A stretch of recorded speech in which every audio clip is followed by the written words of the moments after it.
अब बहुत ध्यान से सुनिएगा, सुखदेव जी कौन है? तरुवर छांव तीर यमुना के सुआ पढ़ावत डोले। किशोरी जी, जैसे आजकल बच्चों को एक आदत होती है, फोन में, आईपैड में, आईपॉड में गाने सुनते रहते हैं, ऐसी हमारी किशोरी जी भी सुनती रहती हैं, लेकिन तब फोन आईफोन तो होते नहीं है, तो क्या करें। और क्या सुनना प्रिय है? ठाकुर जी का नाम सुनना प्रिय है। कृष्ण, माधव, मुकुंद, मधुसूदन, केशव, मुरारी, हरि, ये सारे नाम जब किशोरी जी सुनती है ना, आनंदित हो जाती हैं, झूमने लगती हैं, नाचने लगती हैं। पर कौन सुनाए? तब किशोरी जी ने ललिता विशाखा से कहा कि 24 घंटे मेरे पास नाम चलता रहे, कृष्ण नाम, कृष्ण की अलग। अच्छा, किशोरी जी नाम नहीं सुनती, जैसे मधुसूदन, मधुसूदन नाम बोलते किशोरी जी मधुसूदन क्यों है ठाकुर जी, उसका चिंतन करती हैं। मुरारी क्यों है ठाकुर जी, उसका चिंतन करती हैं। गोपाल, तो जैसे गोपाल कहा तो गैया चराते हुए ठाकुर जी का चिंतन करने लगती हैं। गिरधारी, जैसे ही गिरधारी बोलते हैं तो गिरिराज्य धारण किए हुए ठाकुर जी का चिंतन करती हैं। किशोरी जी के नेत्रों से आंसू गिरते रहते हैं, ठाकुर जी का अनुभव अनुसरण करती रहती हैं। पर कोई ऐसा मिले जो 24 घंटा नाम सुनाता रहे, सोते उठते जागते खाते पीते हमेशा नाम चलता रहे। तब ललिता जी एक सुख पक्षी को लेकर के आई, एक तोता को, और कहा, हे श्यामाजू, जे तोता है और जाको एक स्वभाव है, कहा जे रट के सुनाए दे।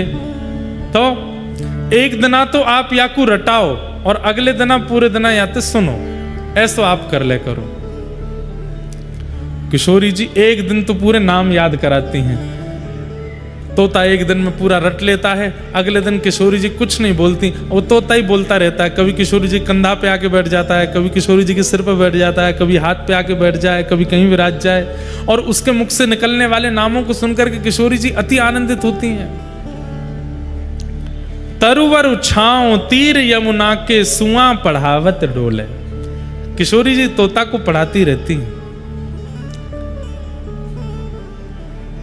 एक दिन श्याम सुंदर आए, ठाकुर जी आए। जैसे ही ठाकुर जी आए, सब ने दंडवत प्रणाम किया, सब चमड़ डोरा रहे हैं, पंखा झल रहे हैं, कोई ठाकुर जी को बीड़ी पवा रहा है, कोई लड्डू पवा रहा है, सब सखियां ठाकुर जी को मनोहार कर रही हैं, सब वंदन कर रही हैं। और किशोरी जी सब सखियों को देख रही हैं कि ठाकुर जी की खातिरदारी में कोई कमी तो ना कर रो। तभी किशोरी जी की दृष्टि पड़ी उस तोते के ऊपर।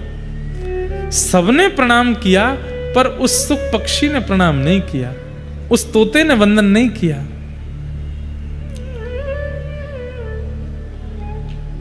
ठाकुर जी जब चले गए, तब किशोरी जी ने उस तोते को बोला, सुनो इधर आओ। फिर से शुरू हो गया, मधुसूदन, मुरारी, मनोहरी, ठाकुर जी के मधुर मधुर नाम सुनाने लगा। बोले नाम मत सुनाओ, ये बताओ, श्याम सुंदर आए थे, सबने प्रणाम किया, तुमने प्रणाम क्यों नहीं किया? सुख पक्षी बोले, वो कौन थे जो आए थे? मैं तो नहीं जानता। अरे वो वही मदन मोहन जिनका तुम नाम बोलते हो। बोले कौन मदन मोहन? मुझे केवल नाम पता है, पर उसका अर्थ नहीं पता, और नामी को मैं जानता नहीं। किशोरी जी बोले, ओह याने रट ली हो बस, जाने ना है। तब किशोरी जी बोली, हे सुख पक्षी, अब मैं तो को तभी स्वीकार करूंगी जब तू जितने नाम गावे, वह नाम गावे वाले नामी को पहचान करके आवेगो, वह के बारे में जान के आवेगो, परिपूर्ण रूप से उनकी पूरी जानकारी।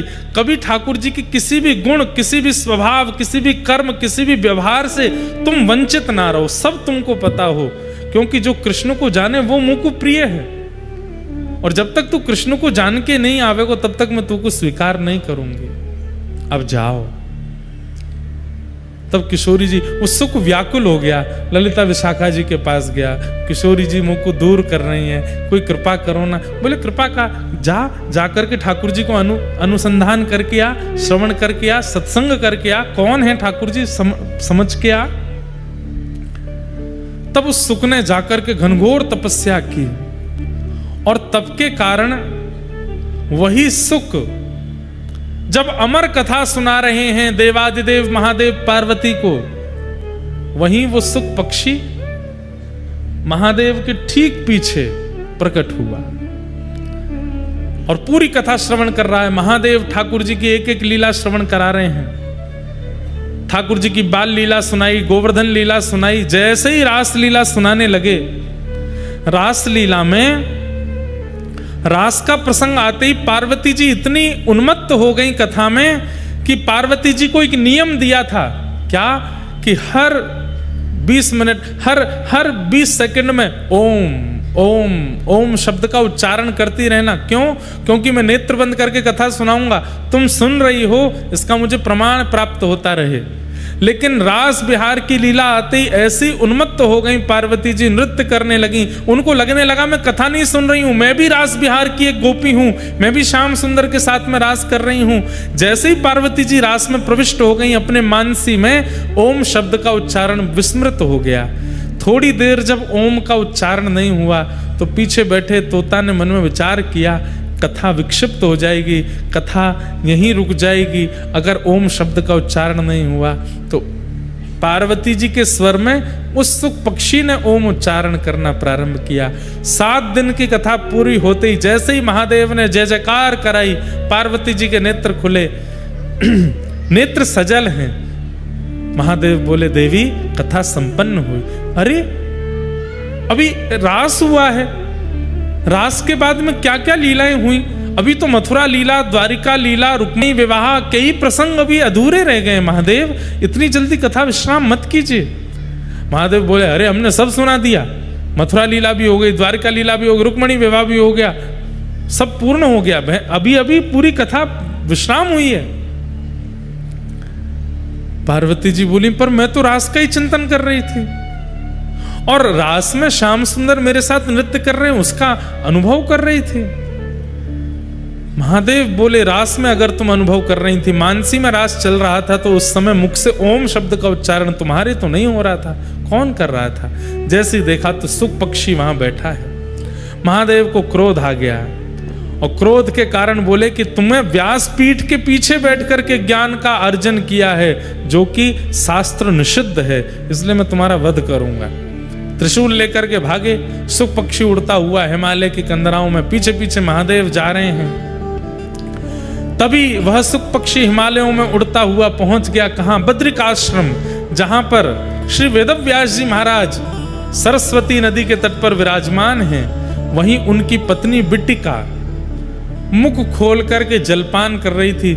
छोटे से सुख पक्षी ने तुरंत उनके मुख में से गर्भ में प्रवेश कर लिया और गर्भ में जाकर के विराजमान हुए। 12 वर्ष तक, 9 महीने नहीं, 12 वर्ष तक अपनी मैया के गर्भ में रहे। कौन? श्री शुकाचार्य जी।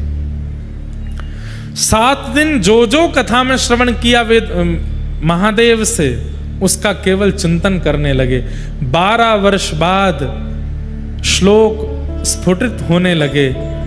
जब वही शुकाचार्य जी अपने मुख से स्वर में श्लोक गाने लगे, तो विटिका जी वेदव्यास जी के पास गई और बोली, मुझे ऐसा लगता है कि कभी कभी मेरे भीतर से कोई श्लोक उच्चारण कर रहा है। वेदव्यास जी महाराज ने दिव्य दृष्टि डाल करके देखा, अरे देवी, तुम्हारे गर्भ में साक्षात ठाकुर जी की यश कीर्ति को विश्व में फैलाने वाले श्री शुकाचार्य जी हैं। प्रार्थना की, हे गर्भ में विराजमान श्री सुखदेव जी, आप प्रकट होइए और मानव उद्धार कीजिए। सुखदेव जी बोले, मैं जन्म नहीं लूंगा। क्यों? संसार की माया बहुत विचित्र है, मुझे पकड़ लेगी, मैं संसार में नहीं आऊंगा। यदि ठाकुर जी आकर के मुझे आश्वासन दे देंगे कि संसार की माया मुझे नहीं सताएगी, तो ही मेरा अवतरण होगा। ठाकुर जी गर्भ में प्रकट हो गए और प्रकट होकर के कहा, हे सुखदेव जी, भूल गए, आपको किशोरी जी ने भेजा है। मेरे बारे में संपूर्ण जानकारी अर्जन करना और अर्जन करके सब में वितरित करने के लिए आप धराधाम पर आए हो। अपने कार्य की सिद्धि के लिए अब आप जन्म लो। तो वही श्री शुकाचार्य जी महाराज बिटिका मैया के गर्भ से प्रकट हुए। बोलो सुखदेव जी महाराज की जय। लेकिन जन्म लेते ही माता पिता को छोड़ करके चले गए। अब वेदव्यास जी महाराज ने जब भागवत संहिता का निर्माण किया तब मन में विचार किया कि इस भागवत संहिता को ग्रहण करने की योग्यता इस पृथ्वी पर केवल सुखदेव जी में है, मेरे पुत्र में है। लेकिन वो तो निर्गुण निराकार ब्रह्म का ज्ञान कर रहे हैं, क्योंकि शंकर जी से कथा सुनी है ना। शंकर जी की कथा में भाव प्रधान है, सगुण साकार प्रधान है, लेकिन योगी से कथा सुनेंगे तो निर्गुण निराकार ही सिद्ध होगा। अब सगुण साकार की ओर इनको लाने के लिए तो इनको सगुण का दर्शन कराना पड़ेगा। निर्गुण निराकार का मतलब क्या है बंधुओं? जिसमें कोई गुण नहीं, जिसका कोई आकार नहीं, जिसकी कोई आकृति नहीं, केवल खाली, उसको निर्गुण निराकार ब्रह्म कहते हैं। जैसे आकाश, इसका कोई आकृति नहीं है, इसका कोई ओर छोड़ नहीं है, इसकी कोई नपाई नहीं है, इसकी कोई ऊंचाई नहीं है, ये निर्गुण निराकार है। लेकिन सगुण साकार क्या है? वंशी हाथ में लिए खड़े हैं, गिरिराज जी नख पे धारण किए खड़े हैं, शेष शैया पर पौड़े हुए हैं, शंख चक्र गदा पद्म धारण किए, ये सगुण साकार है। अब निर्गुण को सगुण साकार में लाने के लिए तो सगुण का दर्शन कराना पड़ेगा। तब वेदव्यास जी महाराज ने श्रीमद् भागवत जी के एक श्लोक का उच्चारण अपने समस्त शिष्यों से हिमालय की कंदराओं में करवाया। कौन सा श्लोक? वेणुगीत का श्लोक।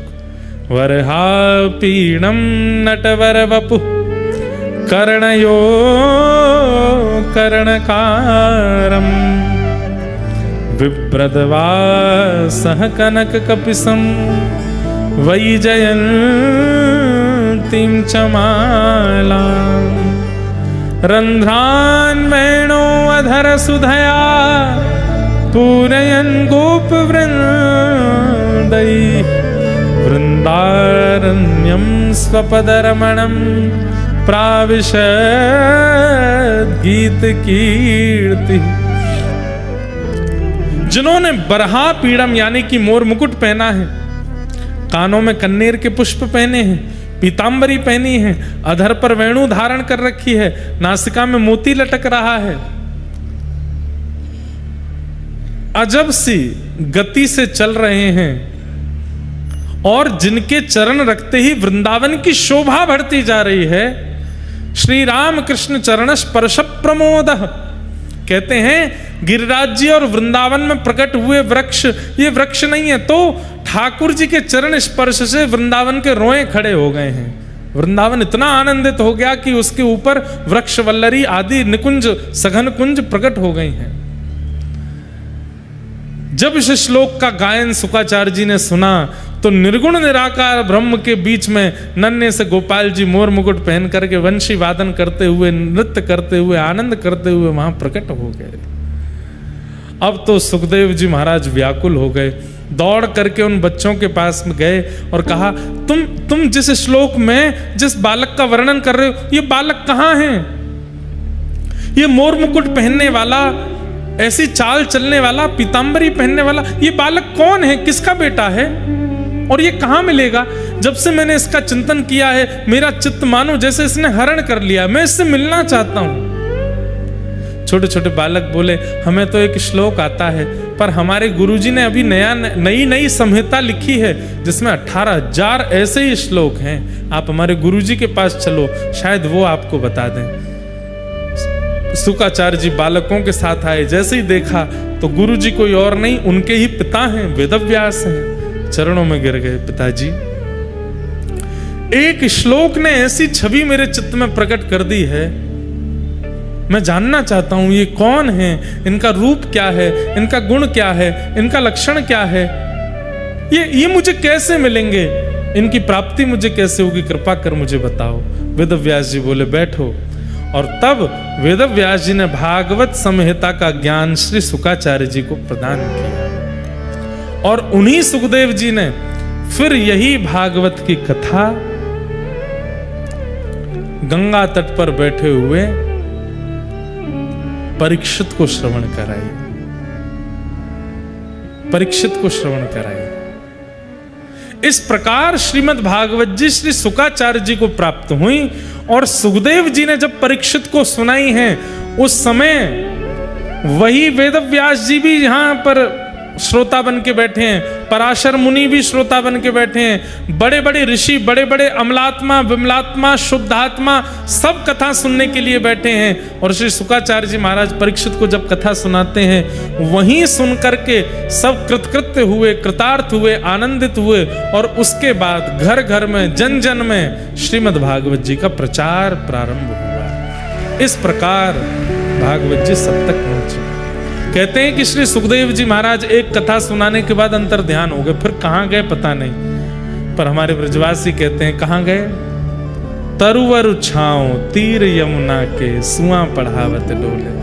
आज भी किशोरी जी के कंधा पर बैठे हैं और अब नाम भी सुनाते हैं, और जो ठाकुर जी का नाम होता है उस नाम के पीछे की कथा भी सुनाते हैं। अब किशोरी जी को शुकाचार्य जी अति प्रिय है। वही सुखदेव जी भागवत जी के बगल में यहाँ उनका एक स्वरूप विराजमान है। ये भागवत के प्रमुख श्रोता हैं, प्रमुख वक्ता हैं।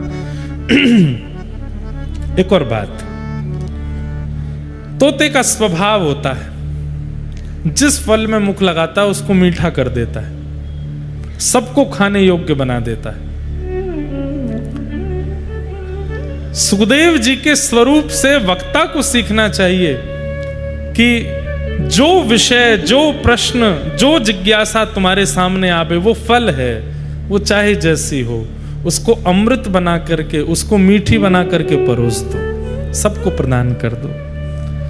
अब पूछने वाले लोग कुछ भी पूछते हैं, विचित्र विचित्र प्रश्न करते हैं, पर व्यास मंच से उसका समाधान ऐसा होना चाहिए कि सुनने वाले को ऐसा लगे कि आहा कितना मीठा मीठा भाव कह दिया, कितना प्रेम से समझा दिया, चित्त में उतार दिया। ऐसा तभी होगा जब वक्ता स्वयं को सुख मान करके वक्ता व्यास मंच पर बैठे, सामने आए हुए हर प्रसंग को रसमय बना करके परोस दे। ये वक्ता का लक्षण हो, ये हमें सुखदेव जी से सीखना चाहिए।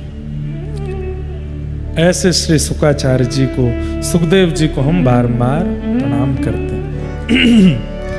परीक्षित को 7 दिन में कथा सुननी क्यों पड़ी? ऐसा क्या हुआ जिसके कारण परीक्षित ने 7 दिन तक कथा सुनी? तब यहां से महाभारत का प्रसंग प्रारंभ हुआ। यदा मृधे कौरव संजयानाम वीरेस्वथो वीर गतिम गतेषु व्रकोदरा विग्ध गदा विमर्श भ्रग्नोरुदंडे धृतराष्ट्र पुत्रे। महाभारत का युद्ध अपने अंतिम पड़ाव पर था, लेकिन अंतिम बाजी में पांडव युद्ध जीत गए, कौरव हार गए। पर कौरवों के मुखिया दुर्योधन ने गुरुपुत्र अश्वत्थामा को कह दिया, अगर हम सिंहासन पर नहीं बैठ पाए तो ये पांडव भी नहीं बैठने चाहिए। रणभूमि में तो हम इनका कुछ नहीं बिगाड़ पाए, सोते हुए 5 पांडवों को मार दो। बंधुओं एक बात बताएं, व्यक्ति के चित्त में भक्ति नहीं है इसीलिए दया प्रकट नहीं होती। भक्ति दया का स्रोत है। अगर किसी के चित्त में दया है तो इसका मतलब भक्ति विराजमान है। और कोई बहुत भक्ति करता है लेकिन दया के नाम पर बिल्कुल शून्य है, इसका मतलब केवल आडंबर कर रहा है, कोरा। भक्ति नहीं है उसके चित्त में, क्योंकि भक्ति होगी तो दया प्रकट करेगी। उदयपुर के एक राजा थे। उन राजा के एक सेनापति, नाम मुझे स्मृति में नहीं, भक्तमाल में कथा आती है उनकी।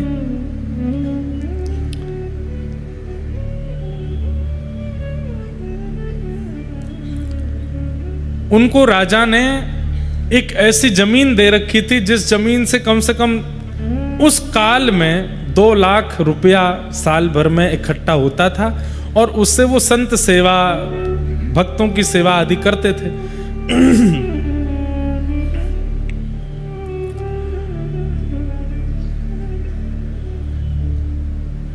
लेकिन उनके चित्त में शिकार की इच्छा अभी भी प्रकट होती थी, और राजा जब जब शिकार खेलने के लिए जाता था तो वो उदयपुर का व्यक्ति राजा के साथ जरूर जाता था,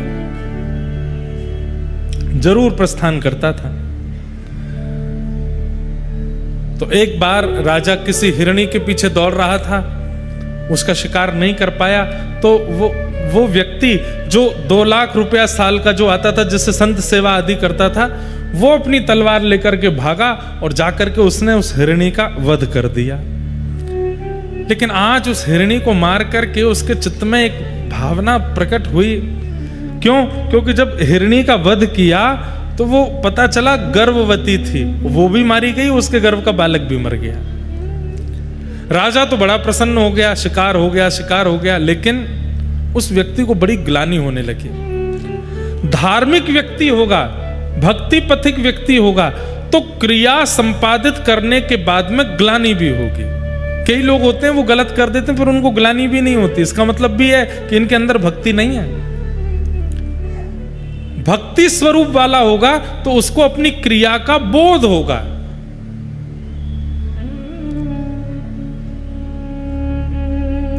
एक प्रकार से मैं कह दूं, अपने पूर्व के किए हुए कर्मों की ग्लानि होना, इस बात का प्रमाण है कि ठाकुर जी ने अवसर दिया है कि अब चाहो तो आप बदल सकते हो, अब चाहो तो आप सुधर सकते हो, क्योंकि ग्लानि हो रही है चित्त में। पर ग्लानि के बाद में रोते रहना, बिल्कुल निर्बल हो जाना, ये मैंने क्या कर दिया, बस उसी चिंतन में ही पूरा समय व्यतीत करना, वो प्रिय नहीं है ठाकुर जी को। ठाकुर जी कहते आज ग्लानि हुई, कल से ही उस पर काम करना शुरू करो। मैंने जो किया अब मैं दोबारा नहीं करूंगा, इसका प्रायश्चित जो होगा वो करूंगा। उससे ठाकुर जी प्रसन्न रहते हैं। पर ग्लानि से महीनों तक, आजकल क्या होता है, ये डिप्रेशन पहले नहीं होता था, अब होने लगा। क्यों?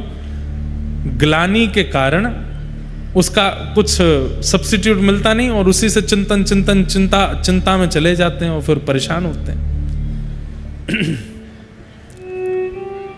तो ग्लानि हर किसी को नहीं होती, जिसको होती है इसका मतलब उसके चित्त में भक्ति का बीज है। उसी समय सत्संग करना प्रारंभ कर दो जैसी ग्लानि हो, और सत्संग में बस यही ढूंढते रहो, मुझसे जो अपराध हुए उसका प्रायश्चित मैं कैसे करूं। तो आज इतनी बार शिकार किया लेकिन आज उनको ग्लानि हो गई, और उनके मन में पहली बार आया, मैं इतनी संत भोजन कराता हूं, इतनी सेवा करता हूं, उदयपुर में पूरा नाम है मेरा कि संतों की सेवा और भक्तों की सेवा में सबसे ऊपर मेरा नाम आता है, और मैं जीव हिंसा करने में बिल्कुल भी लज्जा नहीं करता।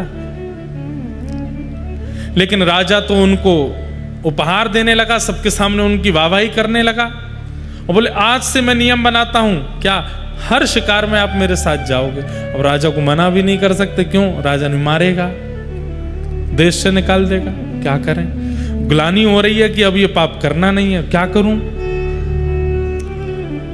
उसी रात्रि में उन्होंने विचार किया कि राजा का भी मैं त्याग नहीं कर सकता और ग्लानि हो रही है इसलिए मैं शिकार भी नहीं कर सकता, तो अब करूं क्या। तो उन्होंने लकड़ी की तलवार रख ली, इससे तो कोई मरेगा ही नहीं, तलवार पास रही आएगी, शिकार जब हुआ करेगा इन्हीं लोगों को आगे रखा करूंगा, अपने घोड़े को पीछे रखा करूंगा, तो शिकार में मेरी सहभागिता भी नहीं होगी। और कभी मन का कुछ पता नहीं है, इतने शिकार किए, कभी अगर मन हो गया शिकार करने का वन में, बीच वन में जाके, तो तलवार निकालूंगा, तो लकड़ी की तलवार देख करके अपने आप याद आएगा कि नहीं ये तो मैंने नियम लिया है, करना नहीं है।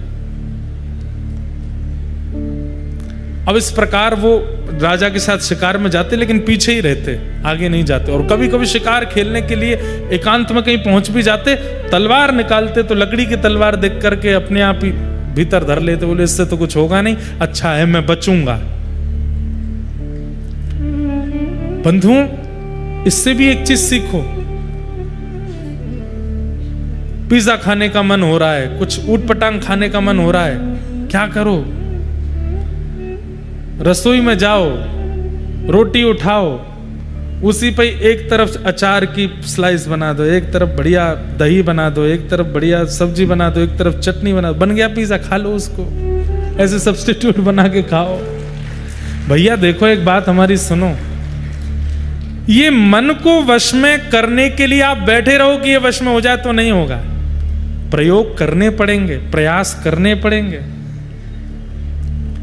पर ये थोड़े बहुत प्रयास ही ठीक हैं, ऐसा नहीं कि एकादशी पर व्रत वाला पिज्जा खा रहे हैं। क्या बात की एकादशी पर ठीक है, एक आध बार के लिए छूट है, व्रत वाली इडली बनती है, व्रत वाले डोसा भी बनते हैं, व्रत वाला चीला भी बनता है, तो छोड़ा क्या हमने?